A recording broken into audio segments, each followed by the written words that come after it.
Hello friends, स्वागत है आपका आज के इस वीडियो में। आज हम बात करेंगे म्यूचुअल फंड में मिलने वाले सभी रिटर्न्स के बारे में। दोस्तों, मान लीजिए आपने 5 साल पहले किसी म्यूचुअल फंड में इन्वेस्ट किया है और आपको उस इन्वेस्टमेंट पर 15% का रिटर्न मिला है, तो अब इसका क्या मतलब होता है? क्या इसका ये मतलब होता है कि आपको 5 साल में 15% का रिटर्न मिला है, या फिर आपको हर साल 15% का रिटर्न मिला है? क्या आपको एसआईपी और लमसम इन्वेस्टमेंट पर सेम रिटर्न मिलता है या फिर अलग अलग रिटर्न मिलता है? तो अगर आप भी अलग अलग रिटर्न्स को लेकर के कंफ्यूज्ड हैं कि सीएजीआर रिटर्न क्या होता है, एब्सोल्यूट रिटर्न क्या होता है, आईआरआर रिटर्न क्या होता है, तो डोंट वरी, आज इस वीडियो में इन रिटर्न्स को लेकर के आपके सारे कंफ्यूजन क्लियर हो जाएंगे कि इन्हें कैसे कैलकुलेट किया जाता है और ये कहां और किस फॉर्मेट में एप्लीकेबल होते हैं। तो चलिए शुरू करते हैं। दोस्तों, सबसे पहले हम बात करते हैं सीएजीआर रिटर्न की। ये क्या होता है और ये कैसे लागू होता है? तो सीएजीआर का फुल फॉर्म होता है compounded annual growth rate. Hindi में आप इसे चक्रवृद्धि ब्याज या चक्रवृद्धि वार्षिक दर भी कह सकते हैं। किसी फंड की परफॉर्मेंस को डिस्कस करते समय जो रिटर्न टाइप कॉमनली यूज होता है वो है सीएजीआर।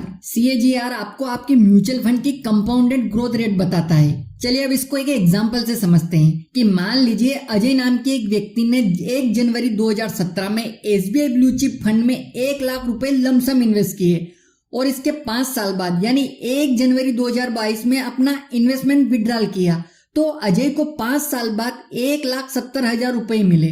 तो क्लियर है कि अजय को 70,000 रुपए का प्रॉफिट हुआ, लेकिन अजय को कितना परसेंटेज रिटर्न मिला और ये रिटर्न किसी एफडी या दूसरे इन्वेस्टमेंट ऑप्शन से कितना कम या ज्यादा है, तो ये हमें सीएजीआर बता सकता है। तो इसके लिए हमें सीएजीआर को कैलकुलेट करना पड़ेगा। तो चलिए जानते हैं कि सीएजीआर को कैसे कैलकुलेट किया जाता है। तो सीएजीआर को कैलकुलेट करने के लिए हमें चाहिए इनिशियल इन्वेस्टमेंट वैल्यू यानी प्रारंभिक इन्वेस्टमेंट वैल्यू, और फाइनल इन्वेस्टमेंट वैल्यू यानी कि इन्वेस्टमेंट की टोटल वैल्यू, और इन्वेस्टमेंट टाइम यानी कितने समय के लिए इन्वेस्टमेंट किया गया।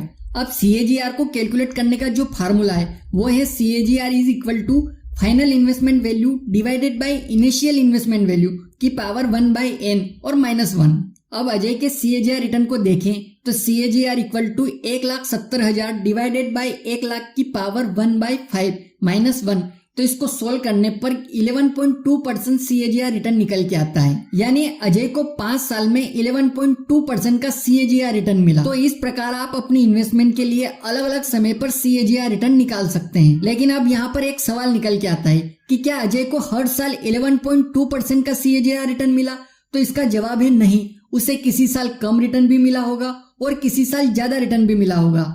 इसलिए सीएजीआर रिटर्न वॉलेटिलिटी को कंसिडर नहीं करता है। इसको देखकर लगता है कि इन्वेस्टमेंट पर एक जैसी ग्रोथ हुई है या होगी, मतलब वो हर साल एक फिक्स्ड रेट से ग्रोथ हुई है, जबकि रियलिटी में इन्वेस्टमेंट की हर साल ग्रोथ डिफरेंट हो सकती है। इसको और अच्छे से समझने के लिए अजय के इन्वेस्टमेंट ने साल दर साल कैसा परफॉर्म किया है, इसके लिए इस टेबल को समझते हैं। इस टेबल के अनुसार अजय के इन्वेस्टमेंट पर पहले साल के आखिरी में सिर्फ 2.5% का रिटर्न मिला है, और दूसरे साल 15% का रिटर्न मिला, और तीसरे साल ये रिटर्न 22% तक पहुंच गया, और चौथे साल वापस रिटर्न गिरा और सिर्फ 3% का मिला है। तो जैसा कि आप देख सकते हैं कि सीएजीआर हमें एनुअल बेसिस पर फंड्स में आने वाले अप्स एंड डाउन की क्लियर डाटा नहीं दिखाता है, ये हमें सिर्फ एक ओवरऑल डाटा दिखाता है। हालांकि सीएजीआर म्यूचुअल फंड रिटर्न्स को कैलकुलेट करने का सबसे ज्यादा इस्तेमाल किए जाने वाला पॉपुलर तरीका है। तो दोस्तों, अब आप समझ गए होंगे कि सीएजीआर रिटर्न क्या होता है और इसे कैसे कैलकुलेट किया जाता है। अब अगली बार जब आप किसी फंड के सीएजीआर के बारे में सुने या देखें तो समझ जाएं कि ये एवरेज एनुअल रिटर्न है जो फंड किसी एक टाइम पीरियड में जनरेट करता है। लेकिन यहाँ पर एक बात ध्यान दे कि सीएजीआर रिटर्न सिर्फ और सिर्फ लमसम इन्वेस्टमेंट और वन टाइम इन्वेस्टमेंट पर ही कैलकुलेट किया जाता है। एसआईपी इन्वेस्टमेंट पर सीएजीआर रिटर्न कैलकुलेट नहीं किया जाता है। सीएजीआर रिटर्न एसआईपी को कैलकुलेट करने का सही तरीका नहीं है। अब सवाल ये आता है कि लमसम इन्वेस्टमेंट करने पर और एसआईपी में इन्वेस्टमेंट करने पर सेम एक जैसा रिटर्न मिलता है क्या? तो इसका जवाब है बिल्कुल नहीं।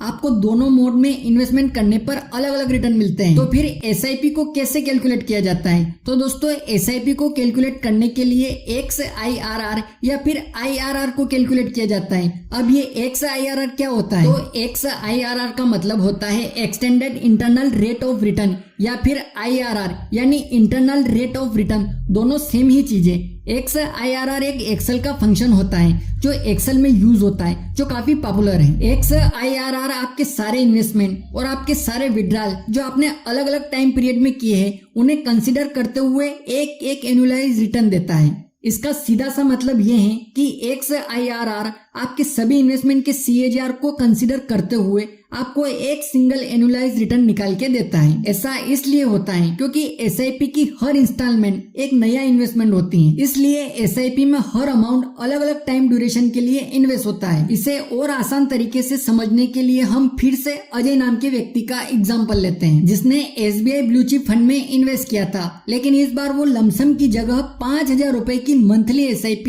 1 जनवरी 2017 को वो 5 साल के लिए शुरू करते हैं। तो अब अजय हर महीने अलग प्राइस पर इन्वेस्टमेंट करेगा और हर इन्वेस्टमेंट अलग ड्यूरेशन के लिए इन्वेस्ट करेगा।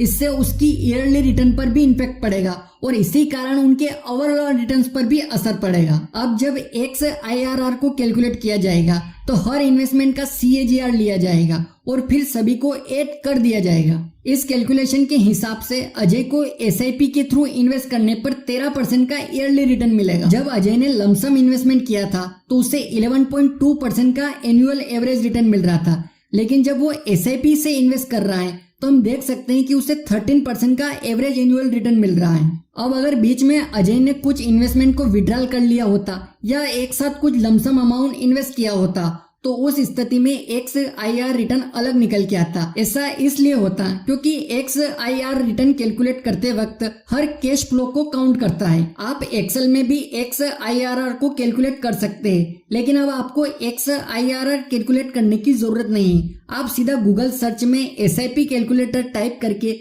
अपने हिसाब से किसी भी अमाउंट के लिए कितने भी टाइम पीरियड के लिए SIP रिटर्न को कैलकुलेट कर सकते हैं आसानी से। तो दोस्तों ये था XIRR रिटर्न जो सिर्फ SIP इन्वेस्टमेंट को कैलकुलेट करने के लिए उपयोग किया जाता है। अब आप समझ गए होंगे कि XIRR रिटर्न क्या होता है। दोस्तों एक और टाइप का रिटर्न होता है एब्सोल्यूट रिटर्न, जिसे आप किसी भी टाइप के इन्वेस्टमेंट में काउंट कर सकते हैं। दोस्तों ये वही रिटर्न है जिसके बारे में हम बचपन से ही पढ़ते आए हैं। दोस्तों एब्सोल्यूट रिटर्न को निकालने के लिए टोटल इन्वेस्टमेंट प्रॉफिट की वैल्यू में से उसकी प्रारंभिक इन्वेस्टमेंट वैल्यू से डिवाइड करने पर जो आंसर आता है वो एब्सोल्यूट रिटर्न ही होता है, और इसे परसेंटेज फॉर्म में कन्वर्ट करने के लिए इसे 100 से मल्टीप्लाई करना होता है।